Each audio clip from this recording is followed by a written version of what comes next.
بینەرانی ئازیزی تەلەڤیزیۆنی کۆمەڵە سڵاوتان لێبێت. زۆر خۆشحاڵم بە بەرنامەیەکی تری دیدار و ڕاوەوە بە دیدارتان شادەمەوە. خۆشەویستان، لە ئەڵقەی ئەم حوتەی بەرنامەکەماندا بینەر و بیسەری وتوێژێک دەبن لەگەڵ بەڕێز نەبەز محەممەد، نووسەر، شاعر و ڕەخنەگەری ئەدەبی سەبارەت بە کار و بەرهەمەکانی خۆی و بارودۆخی ڕەخنە و هەڵسەنگاندندا ئەدەبیاتی کوردیدا. بۆ هیوایە ناوەڕۆکی باسەکان جێگەی سەرنج بێت. ناوەڕێکی کورد ببینین، ئەچینە لاو میوانی بەرنامەکەمان.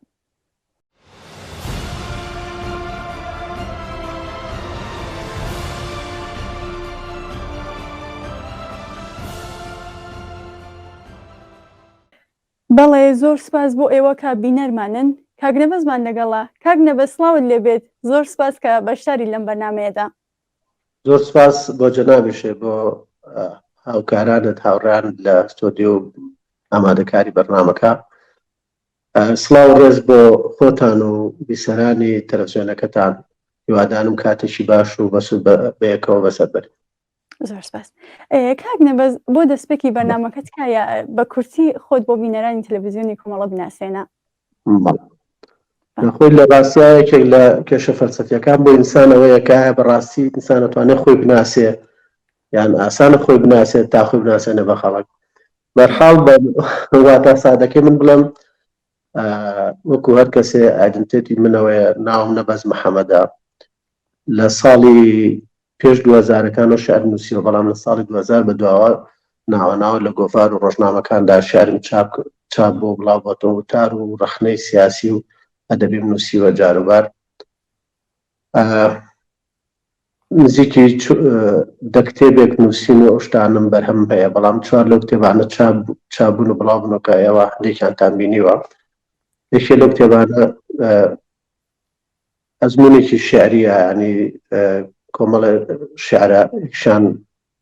کۆمەڵە ڕەخنەی هەڵسەنگاندنە لەسەر تێکستی ڕۆمان و کتێبی سیاسی و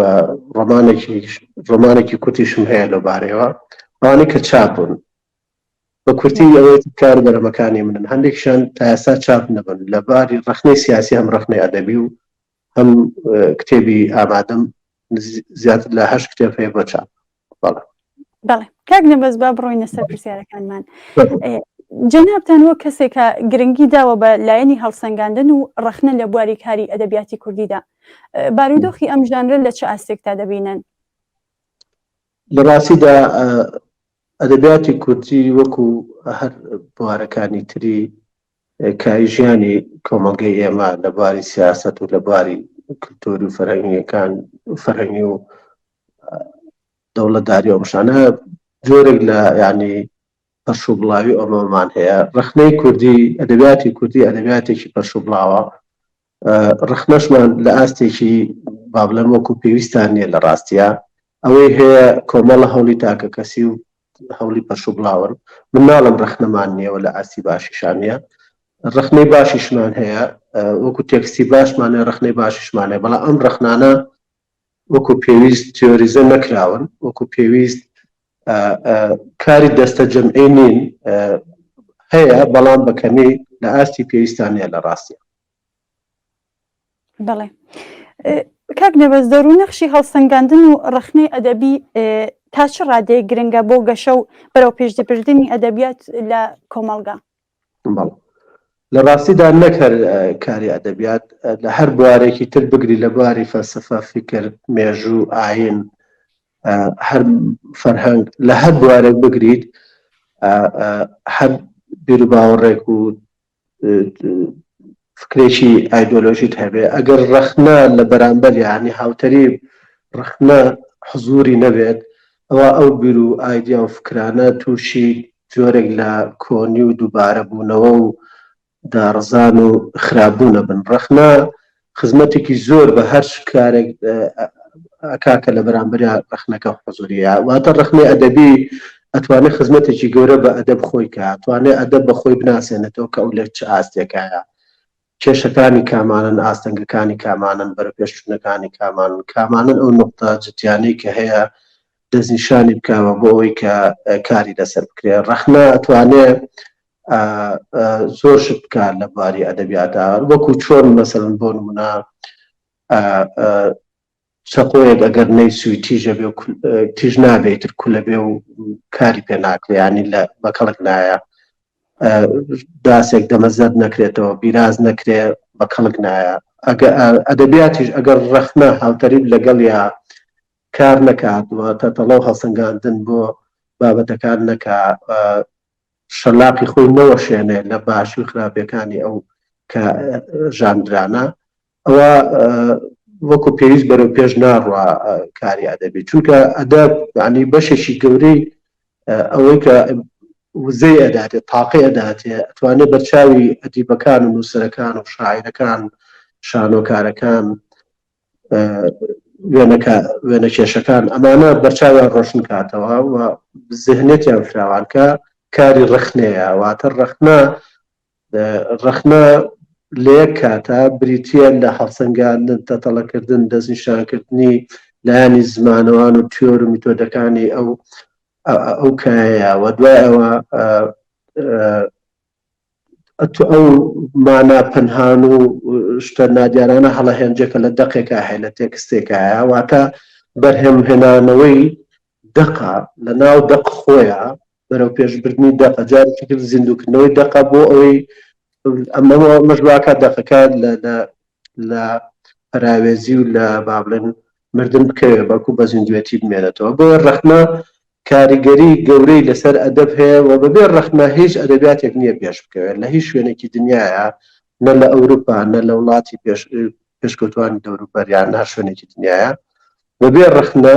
ئەدەب ناتوانێت پێش بکەوێت ئەوەی کە پێشی خات ڕەوڕەوەکەی خاتە پێشەوە ڕەخنەیە.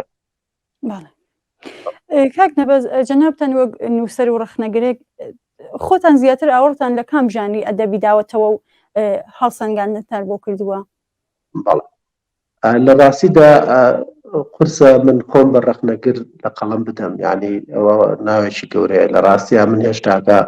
ئەتوانم بڵم کاری ئەزمموی لەو بوارەیە ئەەکەم یان با بڵێن بە تازۆ ئەو قسە بکەین من مەیلێکی ڕەخنەگرانەمە و کارم تیا کردووە من لە بواری ژانری ڕۆمانە کتێبێکم هەیە کە لە لای خۆشتان هەیە کتێبەکە ئەمە کتێبەکەیە ئەشیلۆس و میتاچەنگ ئەم کتێبە هەڵسەنگاندن و شرۆڤەکردنی کۆمەڵە تێکستی جیهانیە لەوانە مەسەڵەن ڕۆمانی دەریای ناوەڕاستی عەبدوڕەحمان منیف کۆمەڵە تێکستی جیهانی ترە تا تێکستەکەی شێرزاد حەسان ئەوە وەکو لایانی ڕۆمان وەکو لایانی شعریش خاوەنی کۆمەڵێ وتاری ڕخنەیی هەم لە بە شێوەی تیۆری کارم لەسەر شعری سادە و شعری ئاڵۆز کردووە وە کتێبێکەوە ئێستا ئامادەیە بۆ چاپ بەداخەوە دارە دەرفەتی چاپبوونی نەبووە ئەم کارە کاری تیۆریە ینی لەسەر شعری کەس قسەم نەکردەوە تەنیا لە ڕووی تیۆریەوە قسەم لەسەر شعری سادە و شعری ئاڵۆز کردووە ئەو کتێبی دۆممە و من هەروەکو ڕەخنەی سیاسی چونکە بۆ حکومەی من خۆم زانستی سیاسەم خوێندووە کتێبێکی بە ڕەخنەی سیاسی بڵاو بۆتەوە بە ناوی دادگا لە تراژدیاوە بۆ ئینتیماوە کتێبی دووهەمیشم ئامادە چاپە لە بوارەواتە هەر ڕەخنەی سیاسیە کۆمەڵە تیۆر و کۆمەڵە لێکۆڵنەوەی ترم هەیە لەو بوارە ناتوانم بڵێمە چێتە بواری ڕەخنەوە بەڵام ئەمە کارەکان لە بواری ڕەخنەوە وتم ڕەخنەی سیاسی و ڕەخنەی ئەدەبی ئەدەبیەکە لە بواری شعر و لە بواری ڕۆمان. بەڵێ کاک نەبەز پرسیارەکەم بەشی دووەمیشی هەبوو بە گشتی و بە کەسانی تریشەوە چی کراوە لەم بوارەدا؟ بەڵێ دەست کۆش کە وریادکردنەوە لەوە سپاس دەکەم چی کراوە لە ڕاستیە هەندێک وتم هەوڵی تاکە کەسی هەیە لە ئەدەبیاتی کوردیە هەوڵ هەبوو بەردەوام بەڵام هەوڵانە هەوڵی تاکە کەسی بوون فەردی بوون ئەم هەوڵانە لەبەرەوەی مؤسساتی نەبوون دەستگایەک نەبوو بۆ منە دەستگایەک تایبەت بە ڕەخنە و توێژینەوە و لێکۆڵینەوەی ئەدەبی ئەگەر جاروبار گۆڤارێک هەبوو بێت کاتی خۆی ڕەخنەی سەردەم چوارژمارە لێ دەچوویتە تەواو گۆڤارێکش هەبوو بێ ئاوڕی لە مەسەلانە داوەتۆ هەوڵی هەندێک تاکە کەسی هەبوون پێم وابێت لە ڕۆژهەڵاتی ژیانی زیاتر لە ڕووی میتۆدی و ئەوانەوە کار کراوە لە بۆرە هەندێک هەوڵی تاکەسی باشەیە بەڵام کتێب هەیە هەندێک کتێب تەرجەمە کراون لە بواری تیۆری ڕۆمان و ئەدەبیات و تیۆری ڕخنە و ئەوانەیە کتێبی باش تقریبا تا ڕادێک هەیە بەڵام هێشتا کتێبخانەی کوردی هەژارە بەڕاستی لە بواری ڕخنە و تیۆری ڕخنە و کاری ئەدەبیات ینی مەبەستم لە زانست و تیۆرەی ئەدەبیە و ڕخنەی ئەدەبی بە تایبەتی ئەوەی کە هەمانە هەمووی چەند کتێبێکە ینی بەس نییە بۆ ئەوەی کە تۆ بتوانی کەسێک بێت وەکو ڕخنەگرێک کار لەسەر شعری کوردیان مەسەڵەن ڕۆمانی کوردیان ڕۆمان بکا بەگشتیان لەسەر شعرکە بەو کۆمەڵە کتێبە تەرجەمە کراوە لە بەردەستیا هەیە بڵێ ئەتوانێت بێتە ڕخنەگەر ئەگەر زمانێکی زیندوی دنیا نەزانێ ئینگلیزی نەزانەیان فارسیان عەرەبێکی باش نەزانێت پشت بەوان نەبەستێ بەڵام هەوڵ هەیە هەندێک شتی جوان کراون بە زۆکو وتم ئەمانە مؤسساتی نین هەوڵی تاکە کەسی و شخصی بوون جێگای دەستخۆشین بەڵام بەداخەوە تاکو ئێستاکە ئەوە ناتوانێت زۆر پشتی پێ بەستین ئەگینا هەڵ هەیە و کەسی باشی شەن و هەندێک جار ڕخنەی جددی و لێکۆڵەوە هەن زانکۆکان لەم ڕۆ لە ڕاستیە بەڕە من جێگای ڕەخنەن کە زانکۆکانی ئێمە کەمترین کاریان لە هەموو بوارەکانی تریشا کەمترین کاریان هەیە بەڵام لە بواری ئەدەبی و ڕخنەی ئەدەبیشە باوەڕ ناکەم تا ئێستا کۆمەڵە کتێبی باش ناقص بێتە دەرەوە بۆ ئەوەی کە بە شێوەی ئەکادمی و زانستیانە ئەوان تیۆر و کاری ڕخنەیان هەڵسەنگان بێ و ئیشان لەسەر کرد بێ وەکوتم ئەوانش هەم دەست تاکوتەران و بەزنین و لە ئاستێکی باش و پێویستانیە با گۆرانیەک ببیستین دینەوە سەر پرسیارەکان کاک نەبەست فەرموو خۆشەویستان با گۆرانی من دەڵێم شاری دڵم لە وتنی بەڕێز ماملێ ببینین دەگەڕینەوە لاتان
کاکنە بەزبابینەوە سەر پرسیارەکان و بینە سەر بەرهەمەکانی خۆتان ئەو بوارانەی کاریان تێدا دەکەن کامانن؟ پێشتریش بە کورتی من ئاماژەیەکم پێدا من لە بواری رەخنەی سیاسی ڕخنەی ئەدەبی و تەجروبەیەکم لەسەر ڕۆمان هەیەەوە کارم لە شعرا کردووە شعر ڕۆمان وتار و رەخنەی سیاسی و لێکۆڵەوەی سیاسی من چەند کتێبێکم هەیە لەم بارەوە کتێبێکم رەخنەی سیاسی چابە بە ناوی دادگا لە تراژدیا بۆ ئینتیماعەوە دەستگای ئایدیا بەسپاسەوەوان کاتی خۆی چاپیان کردووە ئێستا نسخەی لە بازاڕان نیە لە ڕاستیە کتێبی دووەم ئامادەیە بۆ چاپ ئەوی شەر کۆمەڵە وتار و رەخنەی سیاسین بەڵام هێشتاکە ئەوە چاپ نەبووە بەڵام ئامادەیە ئامادە چاپە ئێستاکە هەر دەستگایە بوێت داوا بکە من بیان دەمێت و دوو کتێبی رەخنەیشم هەیە یەکیان چاپ بووە ئەمە وتم لەسەر ڕۆمانە کتێبی رەخنەی شعری لەسەر شعر و تیۆری شعرەکە باسم کرد ئەو کتێبەش ئامادەیە بۆ چاپەوە هەوڵە دەم بەڕاستی زۆرم پێ گرنگە و پێ خۆشە ئەو کتێبە چاپ ببێ هەردوو کتێبە رەخنەیەکە کۆمەڵە چەند کتێبێکی تریشمێ کە رەخنە و لێکۆڵەوەن زیاتر لە بواری زانستی سیاسیە فکری سیاسیە کتێبێکیان سێ لێکۆڵەوە لە خۆگرێ لەسەر چەمکی ئازادی لای ئایزای بەرلین و لەسەر فەلسەفەی مەرگ و لەسەر فەلسەفەی فۆتۆ و کاریگەری فۆتۆ لەسەر بڕیاری سیاسیە کۆمەڵە توێژینەوەی ئەوە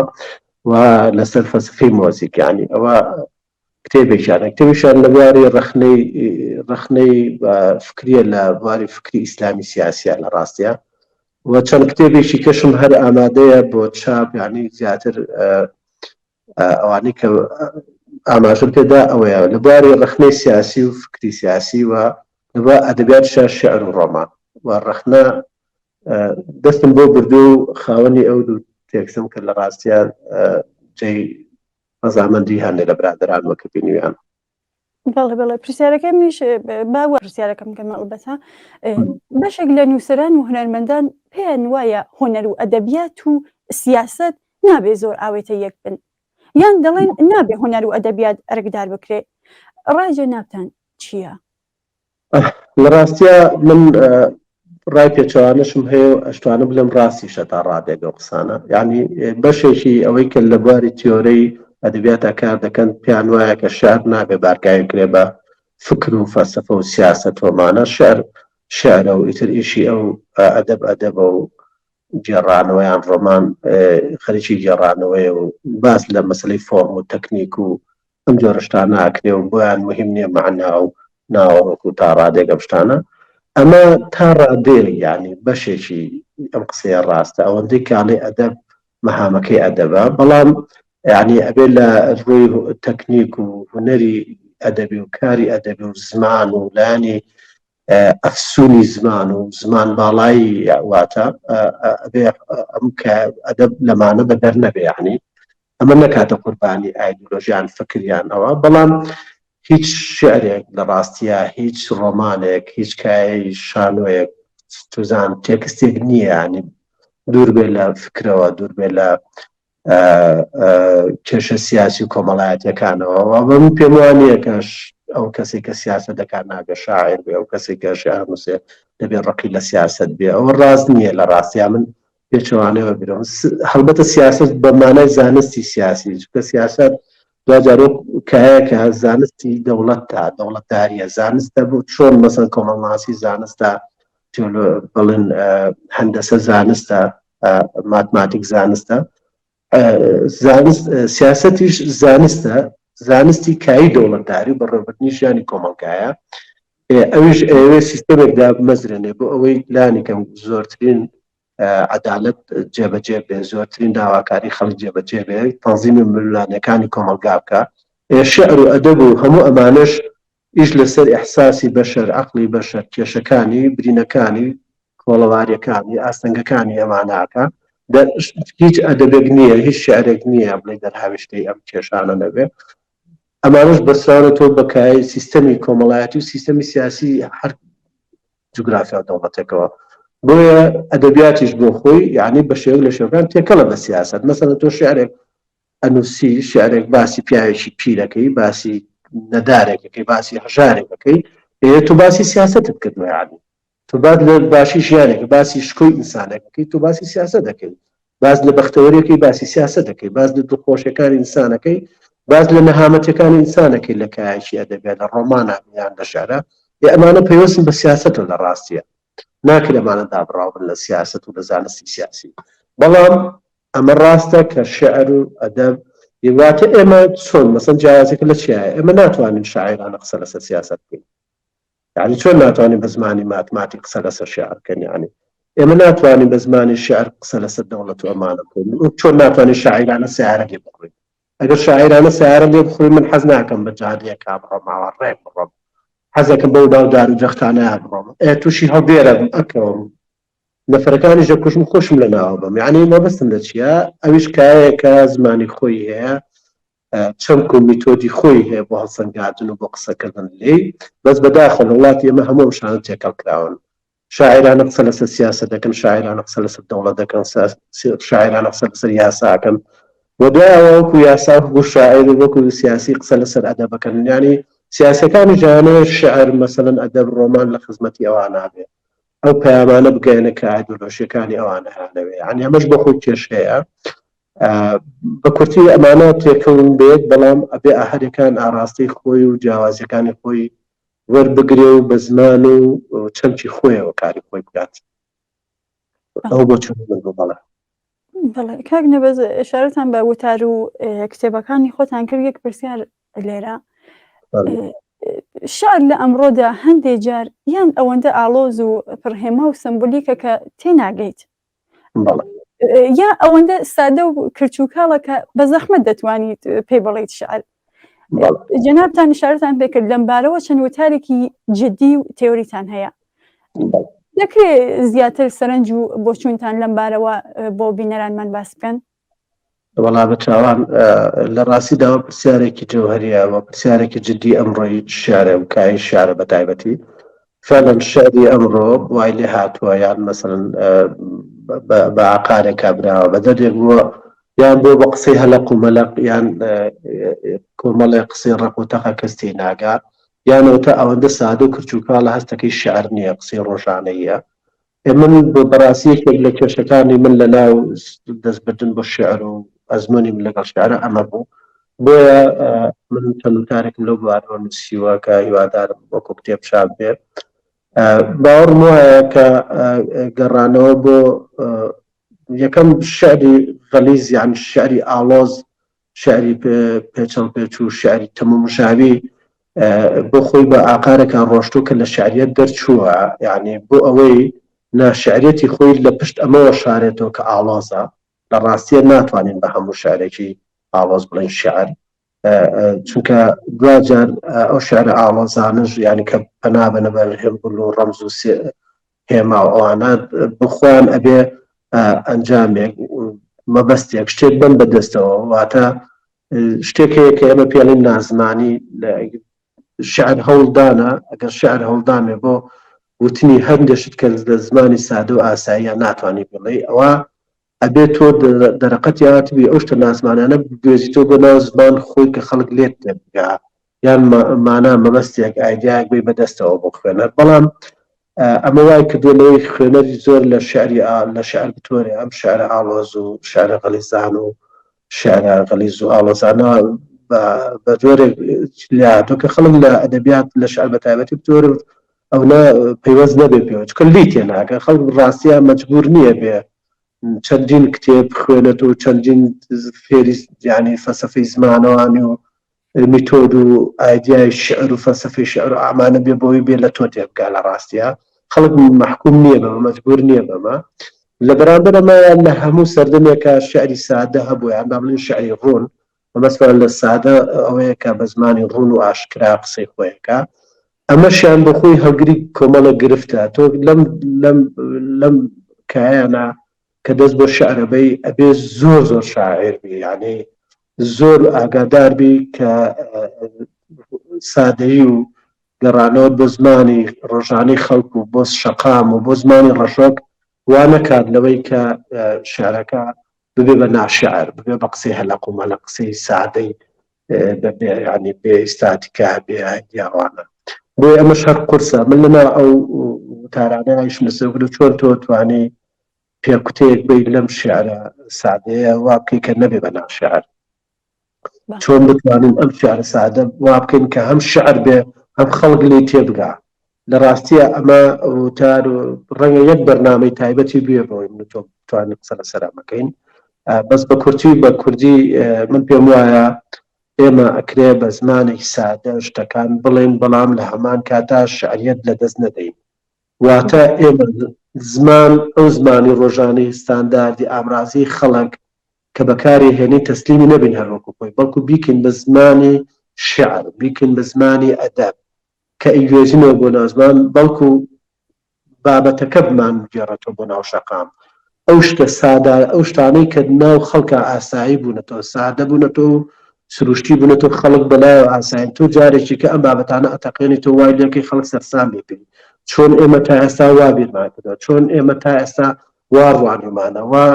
بیرمان لە مۆزوعە نەکردوێتەوە شتەکانمان سادە وەرگتەوە بەڵام تۆ تووشی سەرسوڕمانیان کەی بەم شتە سادانە واتە ئینفیجار تەقینەوە لەناو ئەو شتانەی ڕۆژانە بکەی بەو زمانی کە خوان لێ تێکن و بتوانی بابەتەکان بکەیتەوە بە شعر و زمان تایە زمانێکی سادەشە بەڵام لەگەڵەوەشا شعرەتی خۆی لەدەست نادا ئەمە کارێکی قورسە کارێکی ئاسان نییە بەڵێ دوادار مەرسەکەم بەڵێ زۆر سپاس ئەم پرسیاریشمە لە دوو بەشە بەشی دووە مەگەر بینم چوو بەڵێ سەردەمەکە ئاڵۆزە و پڕ لە ئاڵوگۆڕێکشە کۆمەڵگە چه چاوەڕوانێکی لە نووسەران و شاعران و هونەرمەندانی ئازادیخواز و شۆڕەشگەر هەیە ئەمە یەکەمی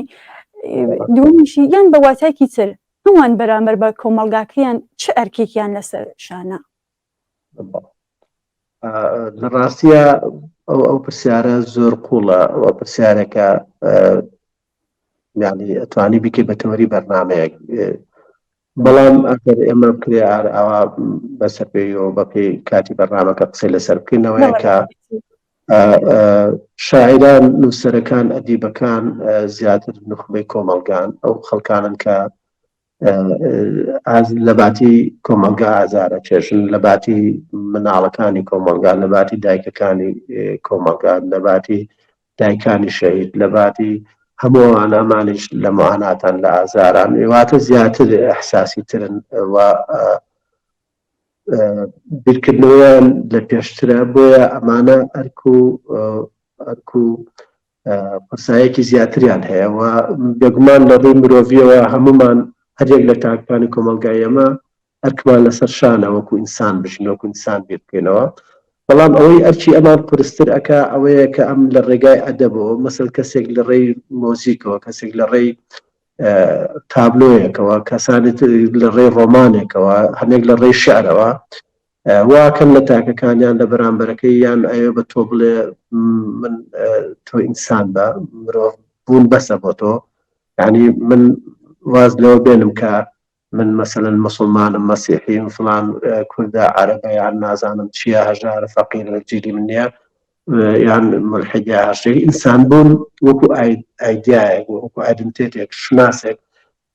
ئەوە کە هەر ئێمە ئینسان بین بەسە بەوە بەس ئەمە قورسە یعنی مثلا کەسانێکیان تۆ لە ڕێی شیعرەکانیانەوە بیتەوە مرۆڤی کە کەس ناکوشێزانانی و کەسانی بەڕاستی شیعرەکانەوە ناتوان خەڵک بکوشن نازانی ئەو کەسانی بە تایبەتی زۆر جۆ لە مۆزیک بکردن و مۆسیقی بن قەت ناتوان قەدر لە خەڵک بکەن یعنی تۆ لەم ڕێوە خەڵک پەروەردەکەی پەروەردە چۆن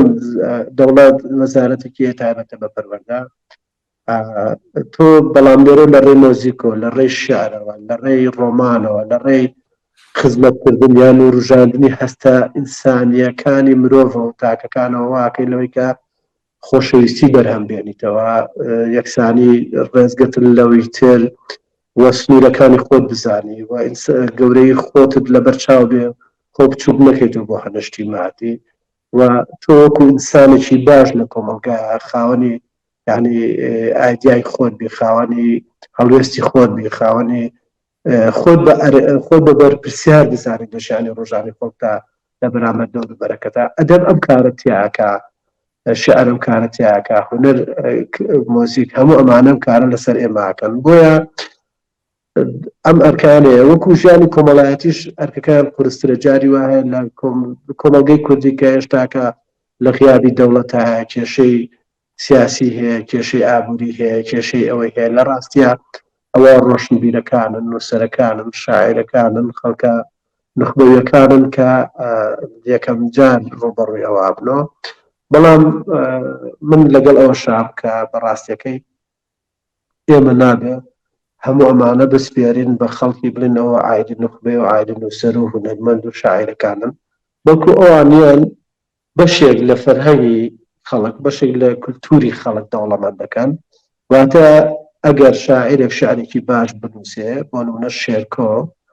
سەرمایەیەشی نەتەوەی گەلەکەمانە شێرکۆ ئیتر هەر یەک عایلە نەبوو یەک حیزب نەبوو یەک بنەماڵ نەبوو یەک شار نەبوو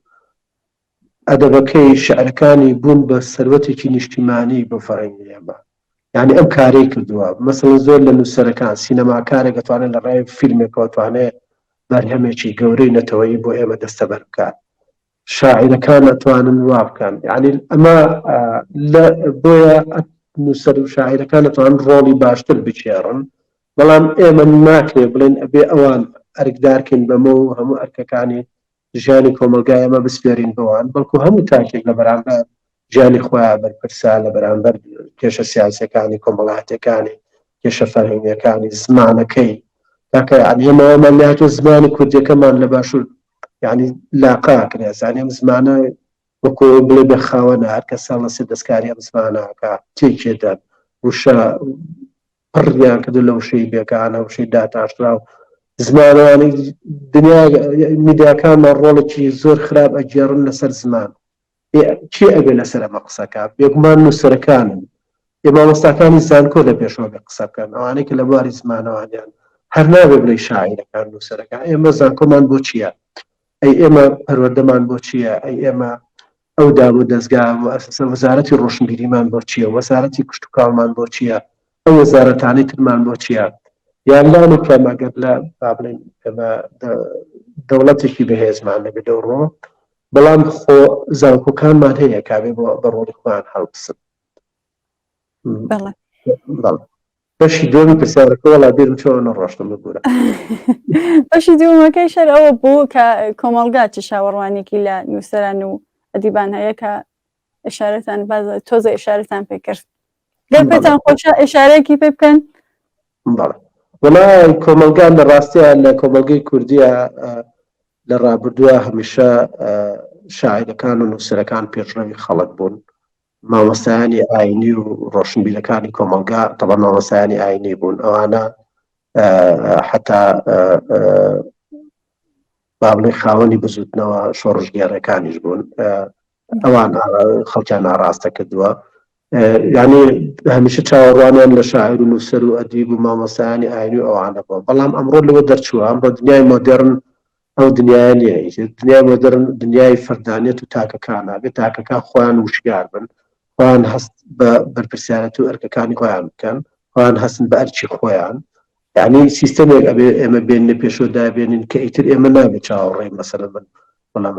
خەڵک بڵێ بۆ شێرکەوە بم بۆکە گۆرانەوەی بۆ کردلایە چۆن مەسەلەن قانە ئەوەی کردو فلان ئەوەی کردووە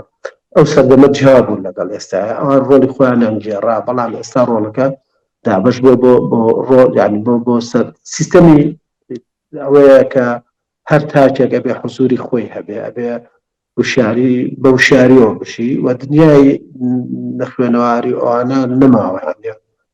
تۆ خەڵکێک ینی سەردەمی پاڵەوان نەماوە بەڕاستێکی سەردەمی ئەوە نەماوە خەڵکێک فریاد ڕاست بێ هەچەند ناو خەڵکی گەلی ئێمەیە من بەردەوامیان یەکی لە ڕخنەکانم لە ڕووی سیاسیەوەمە بۆ کە ئێمە تا ئێستا لەو دۆخەیاشین لە دۆخی چەمچی پاڵەوان ئاشین هەمیشە پاڵەوانەکان کە بینیتە سەرمان لێشێ و نازانین چی پێ بۆ ئێمە بچین ناو قۆناغێکی تۆ کە پێوترێت چەمچی مرۆیی واتە هەمومان بە ئاگایی و شیاری و وەکو تاک بشینەت بە بەرپرسیارەت و ئەرکەکانمان بکەین بەیەکەوە هەمومان ڕوبەڕووی واقعەکە ببینەوە و ئیتر ئەدەب ڕۆڵی خۆی ئەگێڕن شاعر شعر ئەنووسێ بەرپرسیار نییە لەوەی سیاسەتی کردویان گرانیە لە بازار ترێ گران بۆ مەسەلەن خەڵک تەماتەی بۆ ناکڕێت بەڕاستی ئەمە کێشش شاعر نییە ئیتر ئەم دنیای گۆڕاوە بۆ دنیای بۆ دنیایەکی زۆر ئاڵۆزترنەوە. بەڵێ کاک نەبەز یەک داواکاریم هەیە گەر پێتان بکرێت یەکێک لە بەرهەمە شارەکانتان بۆمان دیکلەمە بکەن. وەڵا بە چاوان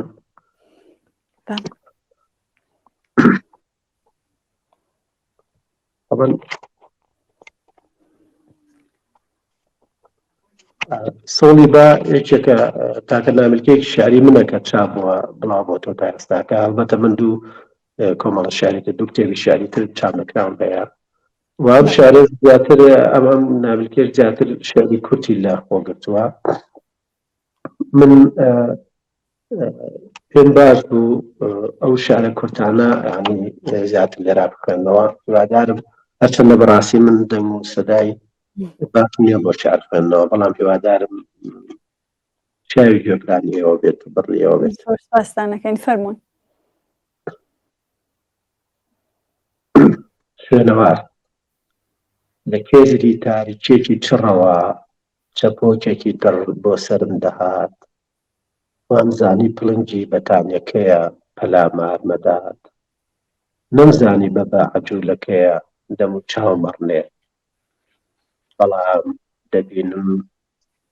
بەڵام دەبینم تەنها داخی تۆ شوێنەوارێکە و پێمەوە دیارە ناشاردرێتەوە و نەئەسڕێتەوە و ناسڕێتەوە. ماسی لە ناو گۆمێکی لێڵ و گێژاودا دەستم لە سنگی ماسیەک وەردا، سرچیەکەی ڕۆحی تۆی هێنامە یاد، باوشم گرت و گریانم دەهات کە ئەویش وەک تۆ پوڵەکەکانی کردبوو بە چەپۆ یەکسەر بۆ دڵمی داهێناوە. ماسیێکی قاشنە خز و هەراسان چەند خۆشم دەویست کە لەسەر دەستم هەڵ ئەبەزیەوە، ماچێکم کرد و ناوی تۆم لێناو خستمەوە ناو ئاوەکەوە، بە مەش گۆمەکە ڕوون بووەوە. بەڵام نازانم چۆن گۆمی پیس و لێڵی ئەم ژیانە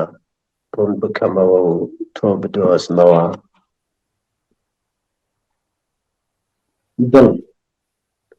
من دڵم نییە ئەوەی لە سینەمدایە مستەکۆڵەیەکە خوێنی تۆزا و شیل هەڵگەڕاوە، وەک بڵێ مۆری توی لێدراوە. نەخۆشی تێگەیشتم نەخۆشی هەر ئەوە نییە ڤایرۆسێک دێتە لەشتەوە و دوای چەند ڕۆژێک دەڕوا، بەڵکو نەخۆشی ئەوەیە کچێ بێتە دڵتەوە بەڵام کە ڕۆژ نێتەوە. خەندەق لە فەرمانگەیەکدا بۆ ناوی کچێک پرسییم، پیاوێک کە دیار بوو پێشتر عاشقی بوو بە ئەسپایی وتی خەندەق، بەڵام بۆ زۆر کەس بۆ بە خەندەق. منیش وتم بۆیە پرسییم لە دنێت دەچێ، دەمێکە من دڵم کەوتۆتە چاڵی چەناکەیەوە. شوشە لەم شوشە بە تاڵە ڕەشەی ژیاندا من هەر دەتوانم خۆم بخۆمەوە.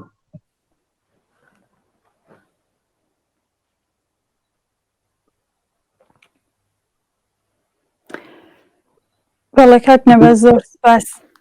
سپاس بۆ شارەکانتان. تەبعەن داواکاریم نەما پرسیاریشم نەماوە. ئەگەر لە کۆتاییدا خۆتان ئاماژە بە شتێک بکەن کە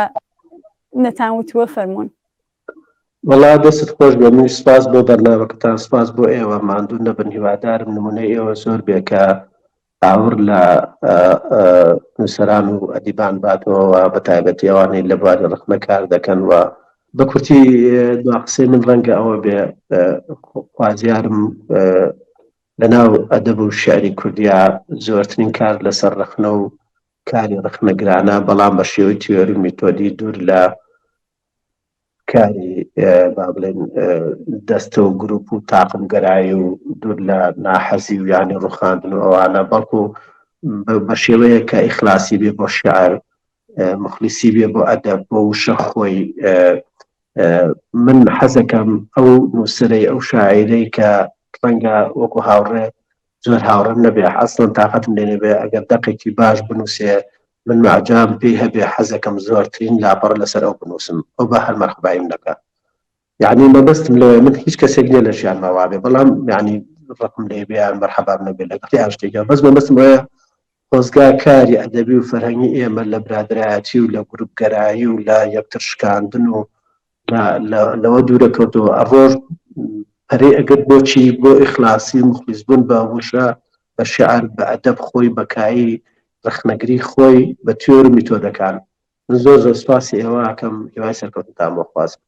زۆر سپاس بۆ بەشداریتان هەر بژن دەستان خۆش زۆر سپاس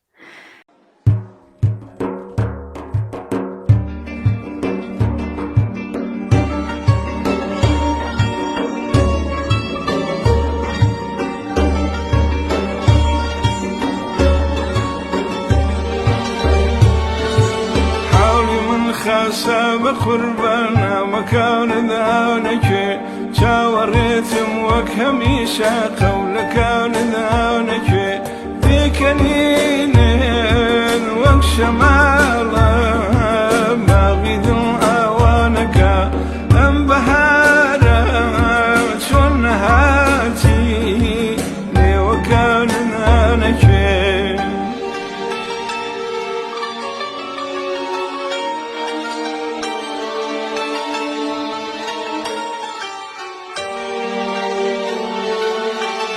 من تافی دەزانێ وە خەریکە وشکەوێ پەنجەکانن مێڵنم شەو زولفەکانن ئانەکوێ سەد سلام کێشا لە بۆ تۆ وەیە ناسەی ئاخرم ڕوحی من هێزی نەماگە دەستەکانن ئانەکوێ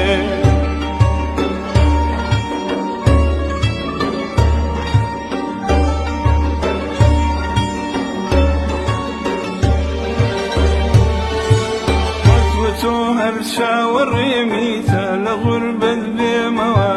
من خەریکم تێم عەزیزم چاوەکانت دانەکێ من گلانە کەم لە تۆ یاونشینی وێنەکەم چۆن دڵۆتێ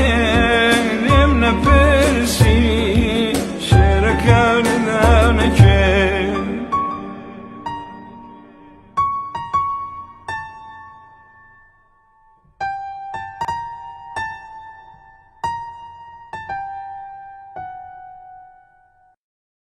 مەڵێ ئازیزان و بینەرانی خۆشەویست بەم شێوەیە هاتینە کۆتایی بەرنامەی ئەمڕۆشمان تا لە ئەڵلقەیەکی دیکەی ئەم بەرنامەیەدا بەیەک دەگەینەوە بە ژیانێکی پڕ لە کامەرانتان دەسپێری